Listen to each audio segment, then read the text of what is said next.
Hi everyone, I'm Martin and welcome to another great edition of MP Astro. Now, I've been quite busy lately, producing a lot of video content, and again, if you've not seen my last video with the set of binoculars, alright, I actually tested out these binoculars, which are within an extreme budget, and if you've not seen that video, I highly recommend. If you click at the top, I actually take you through my adventures with these binoculars, and I've also taken through a live imaging session with this setup to prove to you guys and girls that even budget equipment that's decent will give you the best possible views compared to any cheap trash telescopes. Seriously, if you're still undecided on what to buy and you're on a limited budget, then avoid that trash. There are better alternatives which can be enjoyed at all levels. So if you've not seen that video, please check it out. Anyway, comes to this video. Now, as you see, I've been doing a lot of, I've been quite busy with this Maxitov 180mm aperture. Alright, this Maxitov is such a joy to use. I've been getting some awesome views from it, and as you see, if you've not seen that video, the Planet Killer, I actually did a review and I've done a lot of imaging with this setup. However, in this video I will be doing a lot more projects based around this Maxitov, because to be honest with you, I think that the Maxitov, particularly the 180, the 150, don't seem to get much publicity compared to some of the smaller Maxitovs. The smaller Maxitov seems to get a lot of popularity, and there's not much information regarding the bigger Maxitovs in the range. So I'm going to do a series of videos on certain projects on this model. I believe that there's loads of things you can improve on this telescope and maximize its capabilities. Now, this telescope is designed for the use of studying the moon and planets, right? That's its primary role. Now, using this telescope can be a bit problematic because of its narrow field of view, and its longer focal length can be quite hard to use sometimes, and the focus on this setup can be a bit fiddly. So don't get me wrong, the focus mechanism is good. It does tend to get a bit of mirror slop as well in places, particularly if the tube is going all the way up. Does actually shift the focus a bit, which can be a bit annoying with this telescope, but there's nothing wrong with the scope itself. A lot of these Maxitovs suffer from mirror slop, and there's nothing you can do about it other than try and strip the components out and maybe modify it in a certain way. But to be honest with you, it's not a real concern. However, on this telescope, I'm going to take you through this this modification. All right. So before we start the project, please hit a like button. Also, if you just visited my channel, please subscribe onto my channel, and again, please share the video, because sharing the video out will help other people and give them some ideas for themselves and undertake this project. And also, don't forget to hit the bell. All right. So we want to find out what I've done to this Maxitov, and you're interested, please keep watching and let's do this. So this is the Skywatcher electric focuser. Now, as you see, I'm not going to show the contents of the box, because if you've not seen the Maxitov 127, I went through quite a lot of detail on this awesome focuser set. Now, there are a few things I need to highlight is before we crack on with the other stuff. Is first thing you want to do is remove this piece here, right?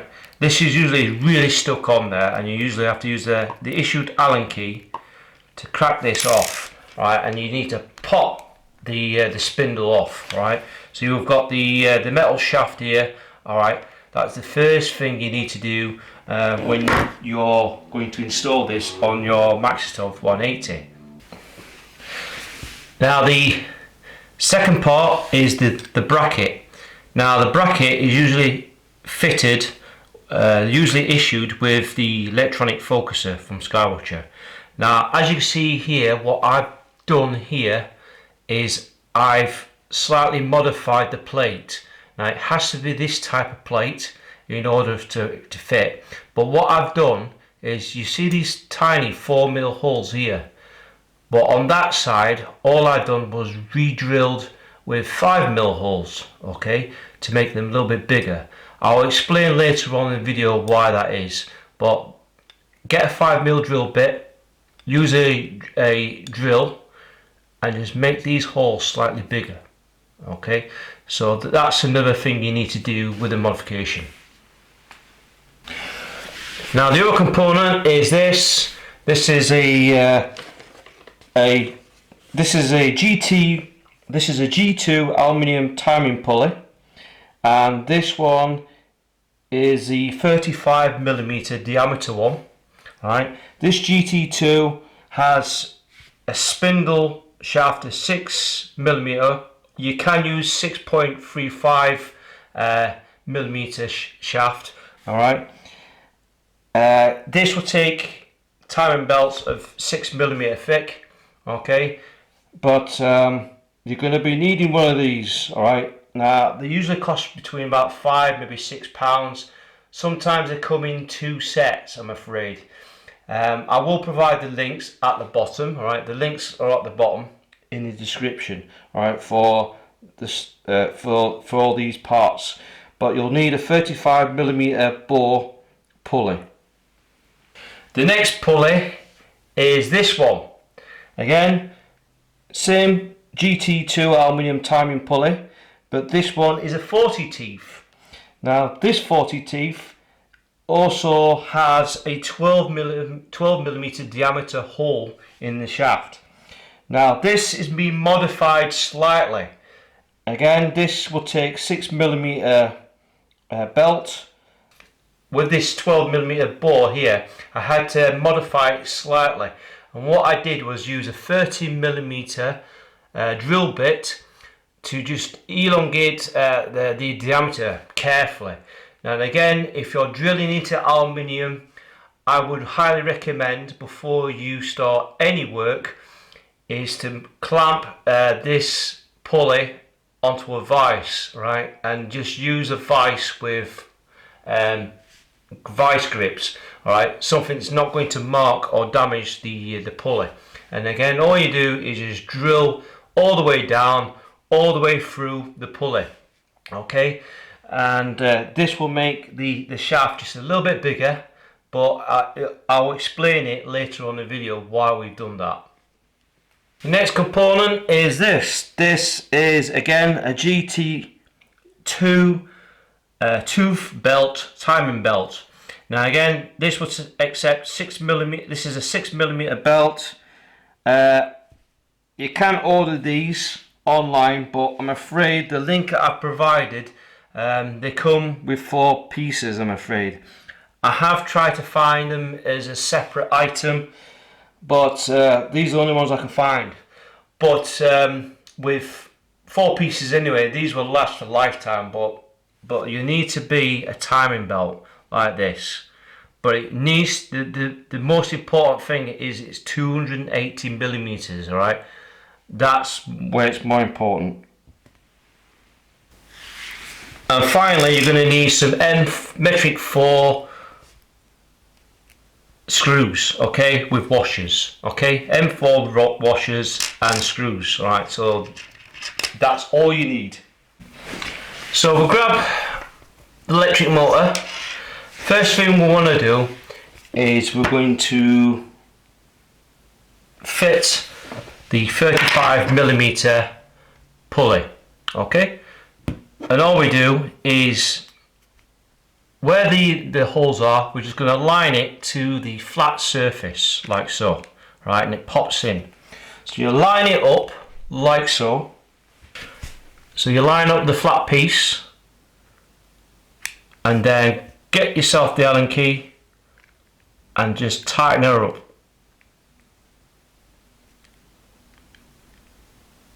Okay, do both sides.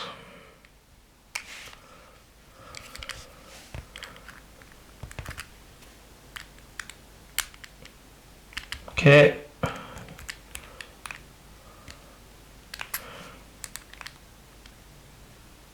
And that's the 35mm pulley installed. So we're at the Maxitoff mirror base end, and as you can see is, you've noticed there's two black screws. These are Phillips screws. Okay, we are going to remove those. Now what these screws are, or you can mount a different dovetail, which is your finder scope dovetail. Right, you can mount the position of that onto there. So we're going to remove those screws using a cross point screwdriver.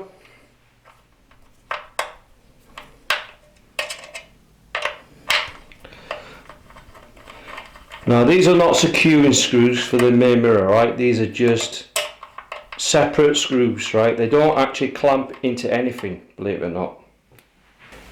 We then get our bracket, and we get our metric 4 screws and washers, and we're going to line it up along the bigger holes that are elongated, like so.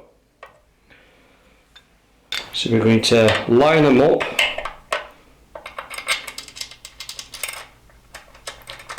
like so.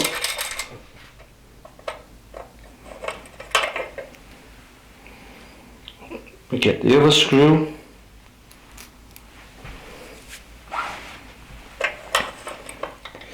As you can see here, the reason why we've elongated those holes is to widen the gap. Alright, so these holes can, so that this plate can line up with these screws properly. But as long as if both screws line up, you should be good to go.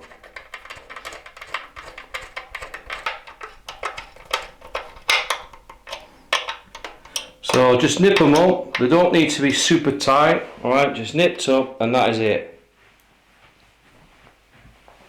You're then going to remove the rubber bung on the focus wheel. Right, we just remove it. Might be a bit stiff, but once you remove it, it just pops straight out. Okay, so it exposes the brass shaft there. And then you then get the 40 teeth with the 13mm hole. Don't forget, this is 12, used to be 12mm, but it's now being drilled out to 13.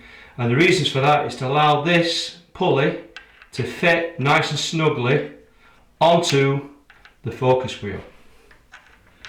So we're just going to line it up, leaving a gap. Okay, leave a gap on there.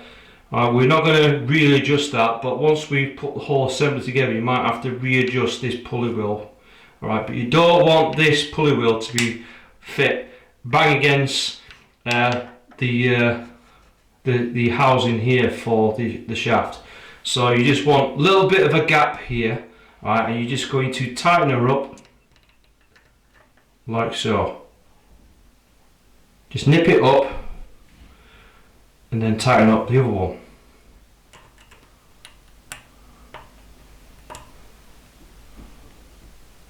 Okay, so that's the 40mm pulley.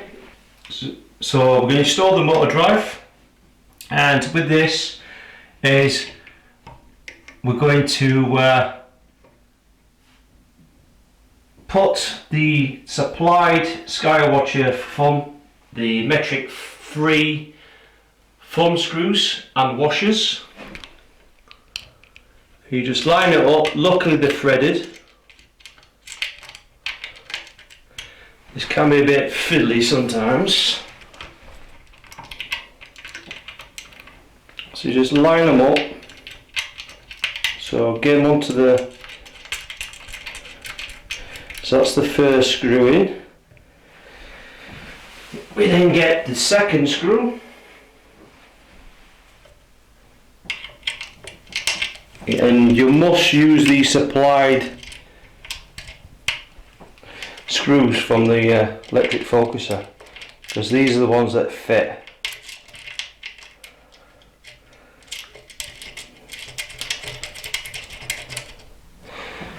Okay, so now you've got that part installed.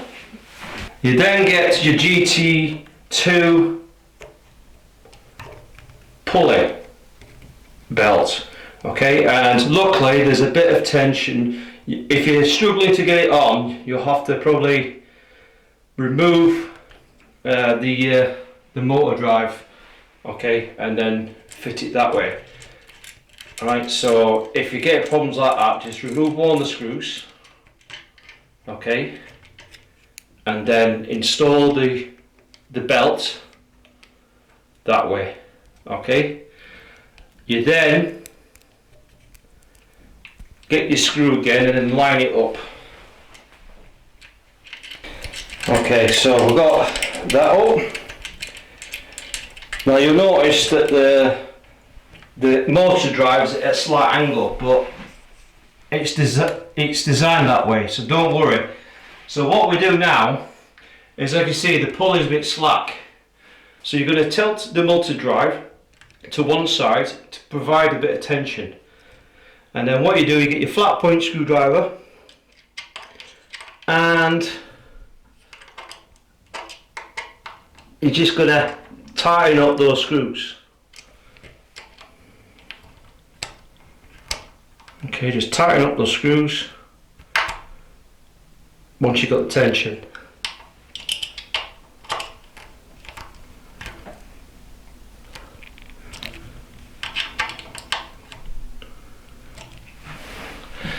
Now you can see here why you need to adjust the pulley. The belt is slightly twisted, alright, and you don't want that to be twisted. So like I said before on the spindles, right, you have to readjust those pulleys so that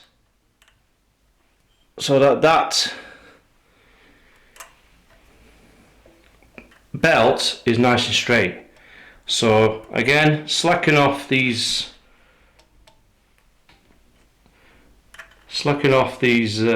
pulleys, alright, and just readjust. Okay, so that's now straight now. So we then readjust. I've still got a gap in between the pulley itself, alright, so it's not rubbing against the brass spindle, right? We don't want that housing to get caught. As long as there's a natural gap, and we just tighten up the screws. So that one's okay now. We just need to adjust that pulley now, because that's at a slight angle as well. So we just slacken off the screws here.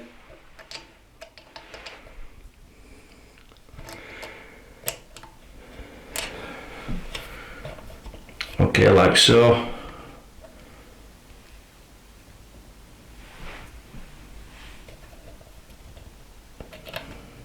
And retighten the Allen key bolts. Okay.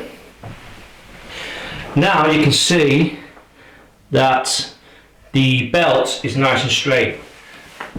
Now, after adjustment, if this is a bit slack, you can always slacken these out again and then retighten the tension again. So it'd be a good idea, if it's slackened, just retighten them.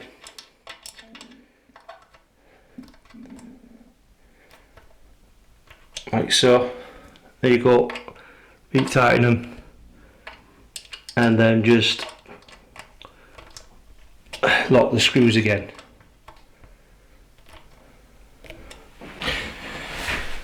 So now once you've adjusted the belt and the pulleys so they're all in line, the tension, if you've got like half an inch deflection or whatever, like this is more than ample, okay? You don't need it too tight, alright, because if you have the belt too tight you might burn the motor out. So just have it enough, so there's enough tension with a bit of deflection like that, okay? Bit of deflection, and that's all you need. Then grab your control box, plug in the harness, and plug into the harness on the motor drive. Okay, so that's that connected up. So we're going to test her out. Starting off,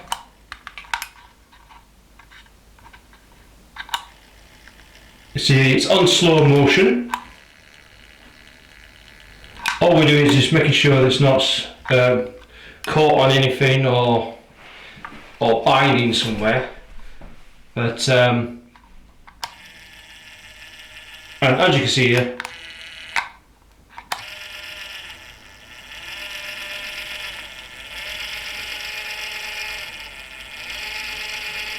it's working beautiful. And even on this side as well.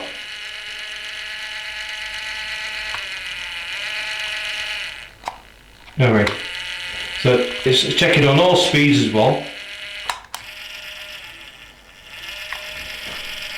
So there you go. As you can see there, this actually operates quite quickly than the Maxitop 127. So unfortunately that's due to the gearing ratio of these pulleys. So this is much quicker and seems to run a lot smoother than the 127. However, as you can see there, that is relatively easy to install. And already I've just used the existing parts on the electronic focuser. Not really much modifications at all. I've not had to, the only disadvantage of this design is that, well, there's actually two. One, the adjustments might become slack after use, alright, so you have to occasionally just check the tension on there. And the other thing is you've had to sacrifice a dovetail mounting, which again might put people off, but to be honest with you, I'm only going to use this telescope for planetary use, so having an electronic focuser is more than adequate for me. Now the good thing about this setup is it's a cheap setup as well, and all I needed is just focus, fine tune and focus on planets, okay, and I'll get a really good focus on there, plus it's going to minimise the damping as well. So what we're going to do now is we'll wait till it gets clear and we're going to test her out. So everyone, waiting for a good skies to come up soon. Hopefully the weather plays ball tonight, and got the mighty 180 Mac ready to go, and we'll hopefully get some good images tonight. Again, we've got the focuser, electric focuser installed, and we're going to test her out to see how it performs. We need to let the Maxitop cool down for about a good hour before it gets dark, and then hopefully we get some good images tonight. The good thing about this device is when you get focus, you can always remove the cable like so, and then that's you good to go. You've got nothing else dangling off this setup. So hopefully, fingers crossed, and let's do this.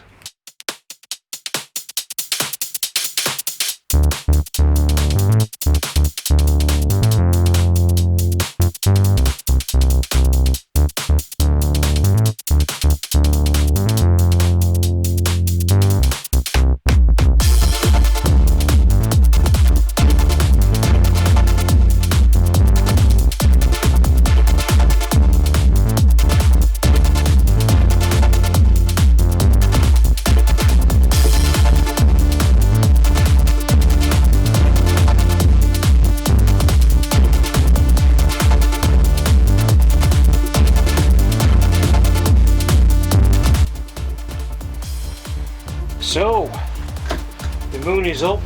I'm afraid it's almost a full moon, so we're not going to see a lot of detail through the max of 180, but we've got to be really quick because the cloud, like always, is coming in to ruin the day, like always. So we're going to test out the focuser.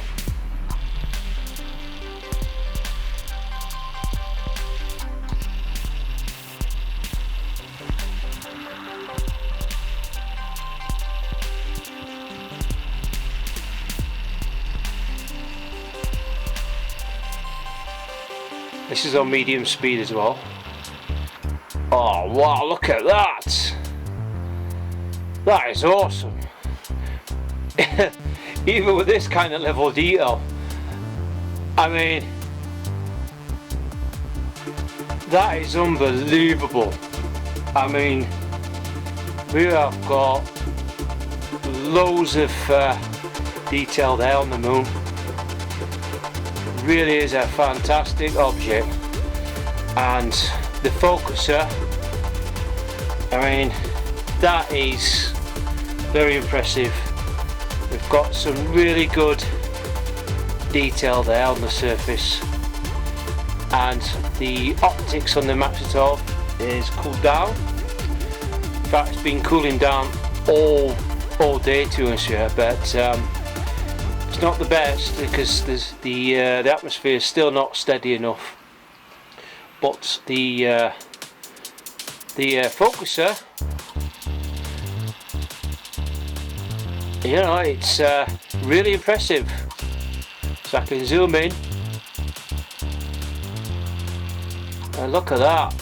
And you know the good thing about this focuser, you can zoom in and out, you can focus in and out, and you're not touching the telescope or the mount, and you can get some really nice crisp views there. And as you can see there, oh, it's just beautiful. What a beautiful image of the moon.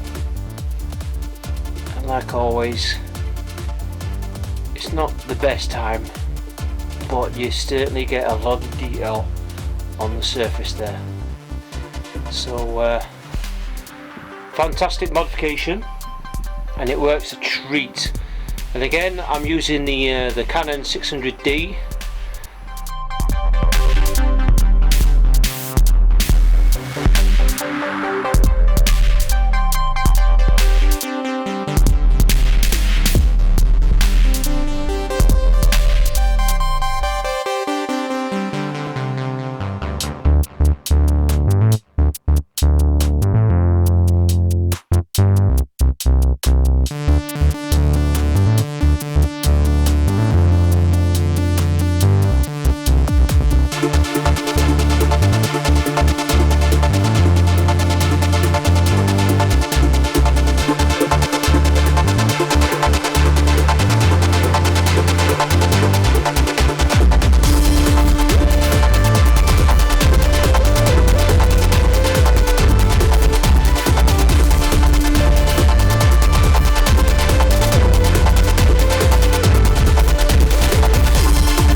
So then, what do you reckon, guys and girls?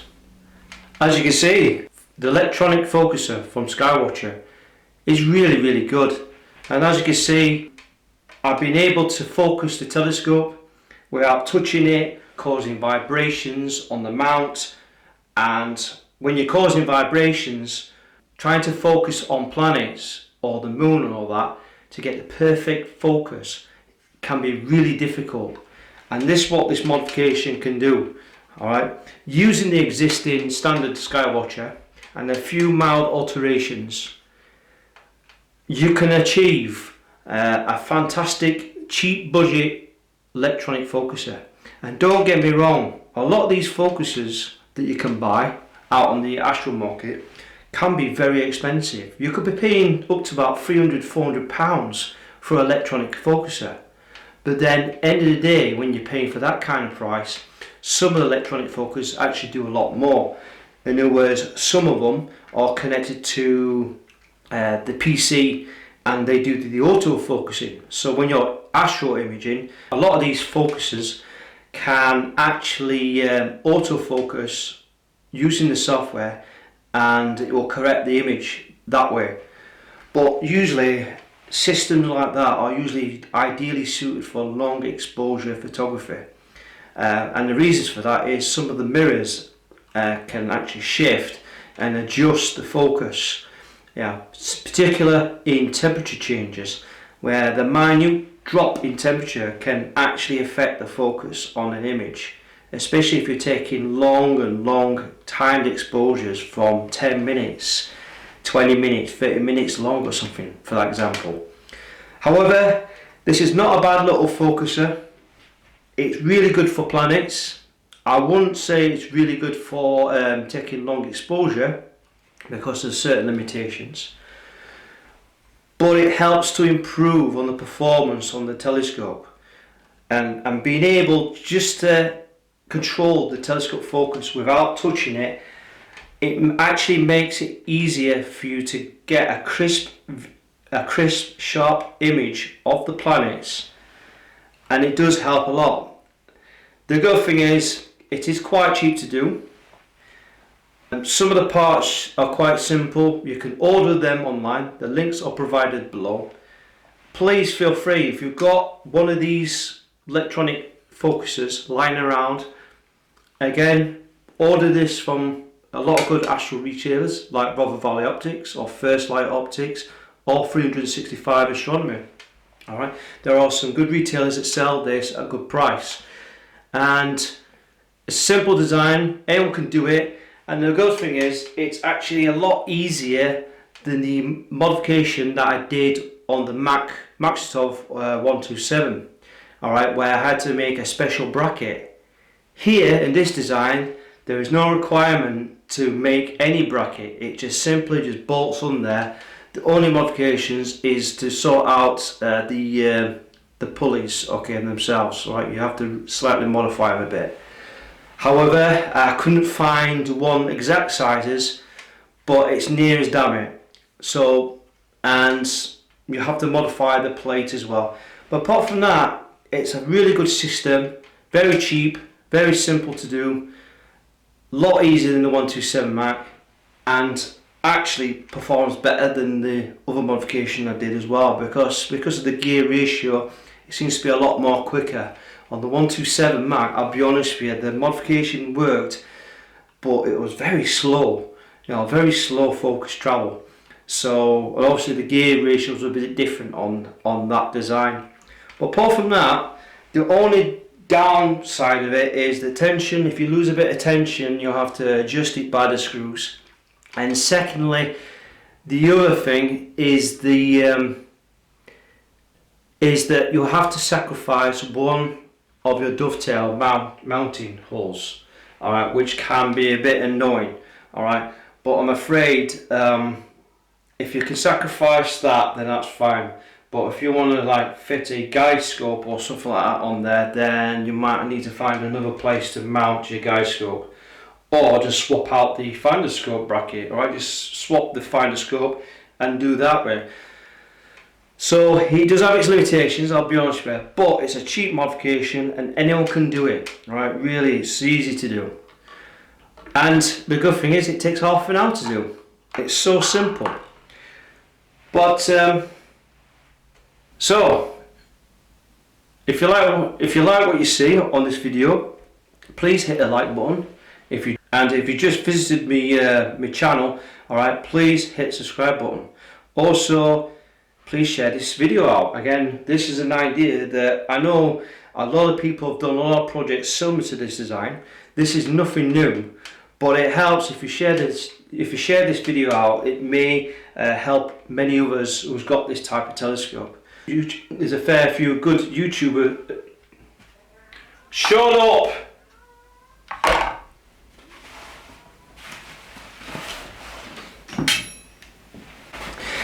So yeah, it's not